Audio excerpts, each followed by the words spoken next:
We spent a good deal of last week talking about the big Sigil and Rune rebalance the devs have thrown out, but I spent most of my time looking at the actual effects of the runes and sigils, and they were my first impressions. I did say multiple times throughout those videos that if I felt it was worth it, might do a follow-up.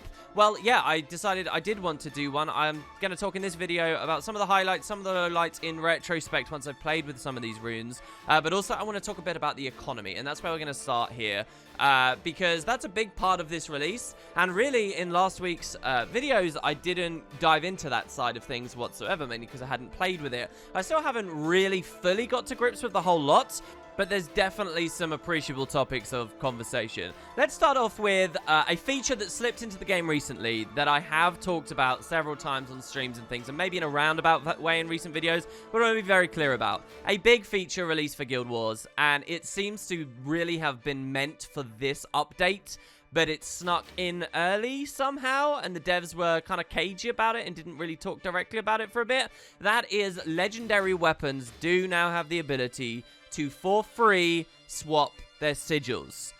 So this is a big deal. Legendaries never used to be about that. Eventually, when Legendary Armor came in, though, the devs said that it would be so rare and so few players would actually have it, and, you know, each build would have so many runes.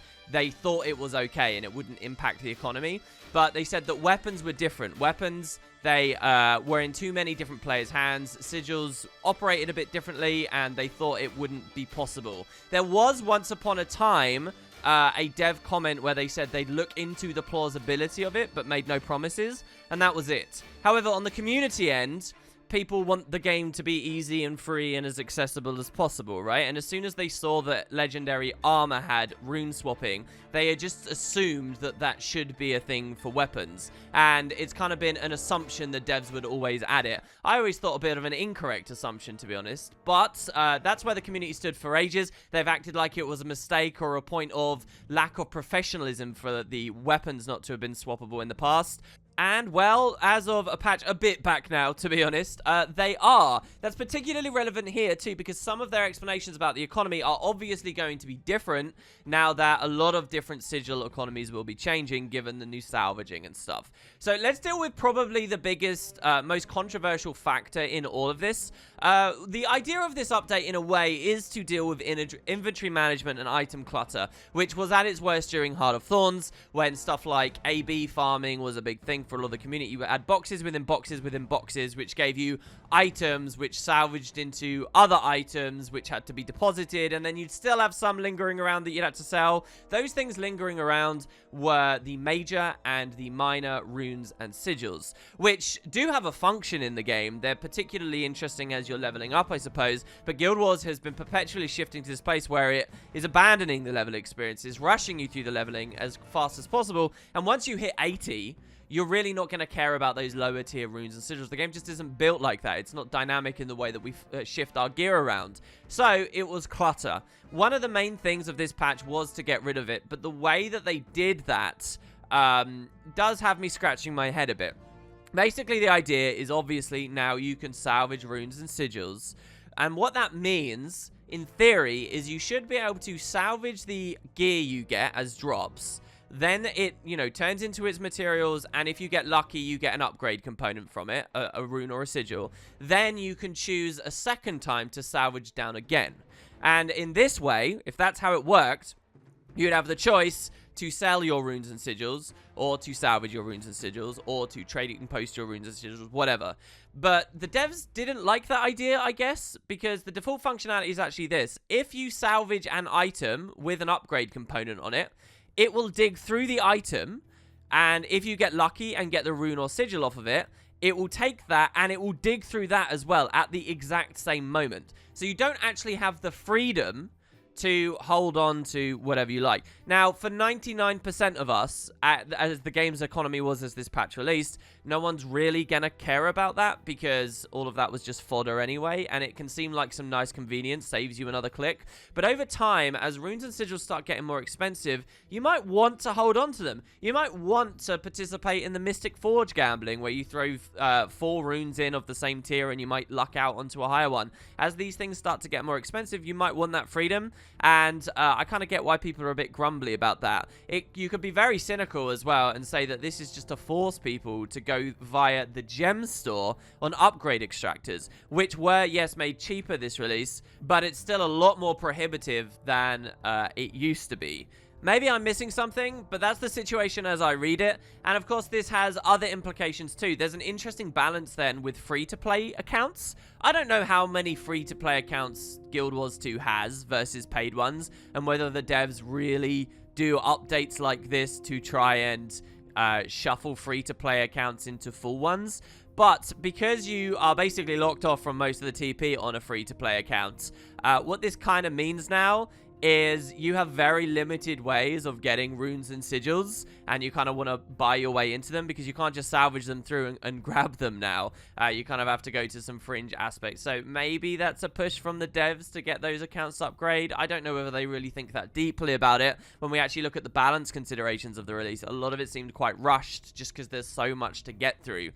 Now, I can't claim to be a TP baron or to find anything to do with the TP particularly fun, but as far as I can see, general expectations now, as of this new system, is that runes and sigils are likely to get much more expensive. We're in a bit of a happy middle ground right now, where everyone's happy about the inventory management and the quick salvaging, but they don't realize that it's obviously supply and demand, and the community's going to quickly burn through those heaps and heaps and heaps of prior major and minor sigils and runes that are on the TP. And once they're gone, we might be in a bit of a mystic coin situation where once upon a time we were flooded and now we don't have many. And as soon as that perception is out there, people start buying up en masse, making the problem even worse. And it will take a long time. We're talking years and years and years of backstock of these items to get through. But eventually, we might find that these components, these aspects of our builds, suddenly become some of the most expensive bits to slot. Already, that's been true for certain builds and certain game types that rely on certain difficult-to-access bits of gear. But it'll be more of a uniform part of the expense of your build. And that's obviously different to how things are today. There's honestly a ton of discussion we could get from this. I just used the Mystic Coin comparison. If you've heard me talk on topics like this at all in the past, you'll know that I don't necessarily believe expensive equals bad. I think that having items of value on the TP does an enormous amount of good for making the game feel rewarding. If this is the situation we're headed to, let's imagine a hyperinflated rune and sigil world, you know, several years down the line, where it's just crazy expensive for everything. You have to think about how engaging and rewarding personal story rewards suddenly become when they give you these upgrade components straight away, or level up rewards as you're running through. Like sigils of nullification got really expensive for alternate reasons recently, and you know, they're actually a story reward as you're climbing through, or a level up reward, I think, actually. And you know, these little things now become a bit more worthwhile when we're getting runes and sigils from dedicated content, when we're getting straight up superior stuff we might want to directly salvage out from exotics, from world bosses and whatnot. There is value to be had there. I don't believe necessarily that expensive equals bad. I think the more interesting discussion is actually how powerful runes and sigils are for our overall build, and whether they are justifiably expensive. Like, if you're going to spend a lot of money on a build component, and we are kind of theoretically looking far ahead here, but if I have to spend a ton of money, I want to feel like it does a lot, and that's not necessarily always going to be true, especially when it comes to sigils, which often don't feel like they're worth that much. I mean, it obviously depends on the situation that you're in. Quite often, you know, a Grandmaster trait or something is going to be much more prominent, and those are free to swap. And I think really fundamentally that's the big thing. Guild Wars is a game where they don't really put price on build tinkering. In most places, it doesn't cost you a tax to swap your main hand weapon. It doesn't cost you anything to swap your utilities. It doesn't swap you to cost your specializations or traits. And with runes and sigils, it's like the one last place where there kind of is that tax there, if you will. And you might question whether that is reasonable. Guild Wars is so freedom of access oriented now, it's no wonder that people rebel against that kind of idea. And then you have to look at another really interesting thing, and that's this whole legendary legendary weapon, legendary armor thing. I get that a lot of people are applauding that legendary weapons now have free sigil swapping, especially in light of the fact that sigils might be getting more expensive. But I actually find this so gross. It's the same thing I've been talking about way back when legendary armor got rune swapping. Guild Wars was never about grinding ridiculous numbers of hours to get really exclusive endgame gear for mechanical gameplay benefits. Introducing systems like this where essentially the rich get more quality of life and convenience, the rich get richer after as a reward for just spending a ton of time in the game, that's not Guild Wars 2 or 1 were. And I really can't help but think that some of those original designers of the first game must be rolling in their graves looking at the situation Guild Wars 2 might now be going towards, where there's this really expensive function of our builds that people who took the time to get legendaries now, you know, can freely swap stuff around. It's kind of, you know, if you're very cynical and you're cynical about these, oh, they're pushing people onto gem store, they're pushing people away from free-to-play accounts, you could be cynical about this too and say, oh, look, they're trying to backdoor this idea other MMOs implement so often, which is they want you to play loads just so that you can have some freedom at the end. You know, they're deliberately putting this big gate here, and now there's an expectation you should get a legendary, and that's just wrong. That's not what Guild Wars was, and it's kind of that big Star Wars quote, right? It's actually slowly been added to the game to the applause of the masses. So yeah, there's another side of the update as well. Moving on from the economy, a lot of what I just said is obviously quite speculative based on the idea that these things will get more expensive. Maybe they won't hyper-inflate in the end. But I do want to talk about the crafting. So lots of new recipes and things came in. I have two things of note really to say. This is just supposed to be a quick recap. But first of all, it seems some of the recipes have a level requirement of 400 on your discipline for all tiers. So, like, I think that's true for Sigil of Force, right? So a Sigil of Force, a minor Sigil of Force already feels really crap and you wouldn't go out of your way for, because it's 1% or something extra damage on basically nothing. All minor sigils have that issue.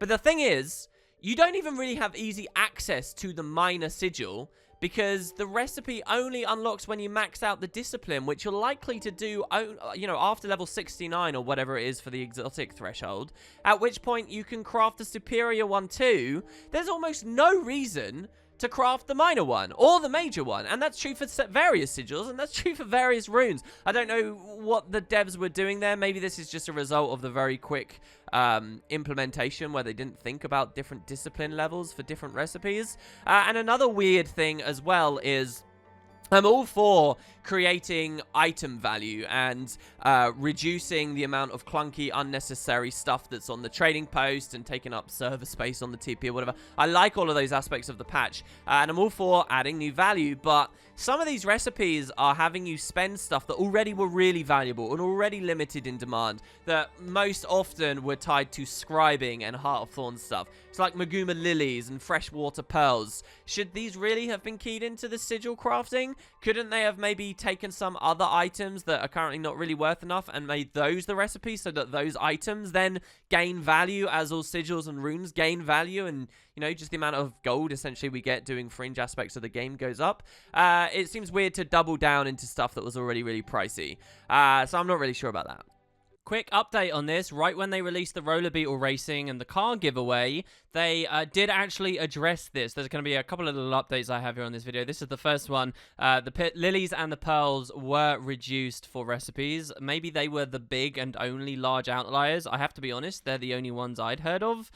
Even if in this video I gave the impression I thought there were a lot of others. So maybe the devs fixed the full issue there. Definitely there wasn't any logic behind it, and the devs seem to have acknowledged that too. There you go. That's my thoughts at the moment on the economy side of things. Do feel free to type in the comments and round out my reasoning here and my thoughts, because again, I've not interacted with it too much, but that seems the direction that we're tending in, and I guess I'll wait until I do another project like Merciless or a speed run or something where I'm on a low-level character again, and I actually see how the experience at low levels feels, something most veterans don't really have any consideration for. I think the leveling experience has actually shifted in a big way here, just because before, crafting felt like more of a choice, while now you're not really going to get any runes or sigils unless you're using the TP or upgrade extractors. So you want to craft more. And I actually like that. I think disciplines and crafting should be more integrated into the general experience. And it's that thing I was talking about before as well with level up rewards and personal story rewards. You're going to feel kind of special getting those now. Not just because of any value that might eventually now be ascribed to them, but just because they're kind of weird items that you won't be seeing much of because you're double salvaging through all the other ones you find. It also then puts a little bit more interest on equipping found gear that has a rune on it you might like, just because you can't so easily get it off. It's kind of cool sounding. Let's go back over to the balance stuff, which the majority of the previous videos were on. A lot of my thoughts from back then stand, but I do want to give you some lowlights and highlights in review. Starting with the lowlights, I've got a couple of runes here. First of all, Monk. We said it on the video before, and yes, it is true. Basically, they just power crept Monk, made a best in slot better, and completely undervalued all their other fun ideas, like the regeneration runes on Dwayne, the flock runes. One of you mentioned in the comments, by the way, that a flock is a word for, like, a group of monks or something. So that's why it's a support rune step. It's not even talking about birds, which is kind of cool. But yes, Monk was power crept, and it does seem to have had the exact effect that it looked like it was going to have, which is that build diversity really didn't change. I've played multiple support games in PvP, as well as looking in how it runs in PvE at the moment, and I just feel myself constantly pushed to Monk. Monk's strange in that it feels like what they actually were trying to do is take that 10% benevolence that was already there and turn it into a conditional 10% benevolence based on splashing boons out. So it would have been a nerf to Monk, and you have to be on a support build that spreads lots of boons out so that you can have that 10%. Whereas before, pre-patch, you always had it. That's what it seemed like they were going for, but then they added both effects at once. The main thing to do to change Monk here is just remove that baseline 10% benevolence, and then, it might be in a better spot, and the other rune sets might be able to compete. But that's really disappointing to me, and it's not just for the support stuff, the power-based stuff as well. Scholar is basically, let's just put it this way, better than it was before in basically every scenario, right? They just buff Scholar. Exactly the same situation. Why? So there's a ton of people, if you look at discussion online about the rune rebalance for fairly casual people, they say, oh, it didn't affect my gameplay. Nearly every single rune in the game changed. It didn't affect my gameplay because obviously the vast majority of people just run around on power builds, and Scholar was what they ran before, and Scholar is what they continue to run now. Ridiculous, and a definite low light for me. Another low light here, and these are the particular low lights. There's little things to be grumpy about all over the place, but here's another one I'm particularly upset with. Citadel runes. So this was one of the new effects on the T6, where it was when you use an elite skill, create a barrage, right? A Charzuka barrage with the Char. Really cool sounding idea. Got in game, tried to use it. It's awful. It does basically no damage. It's only a couple of different attacks. It's unreliable for single damage. It's unreliable for AoE damage. What a shame. I hope to see an update that actually affects this. It really feels like the devs almost at random just picked an effect and threw it on there. It's not distinct enough in any way to do anything, which is such a shame. It's on my low light list. There's plenty of runes with really ineffectual T6s, don't get me wrong, but it's on my low lights because it seems so exciting. Interestingly, the Meadow on proc effect from the other rune set, I can't remember which it was, is actually really good and has a nice animation and is kind of cool, so I like that one. So yeah, Citadel makes the lowlights, and finally my last big lowlight is leadership versus Lissa. We mentioned this on the videos, and yeah, it's basically true. I can't see any rhyme or reason for it. For some reason, leadership runes have better stats on them because they give you all attributes and have AoE cleanse around you, while Lissa has just precision on there, some wonky condition durationers, I think, increases, and only does it for you alone. It's a low light for me, leadership versus Lissa, because it is such a blatant disparity and poor balance job that they've done, especially considering that Lissa was nerfed with the very patch. They could have left Lissa at 5 and there would have been some rhyme or reason to it, but no. Lissa just gets nerfed for no point. What a shame.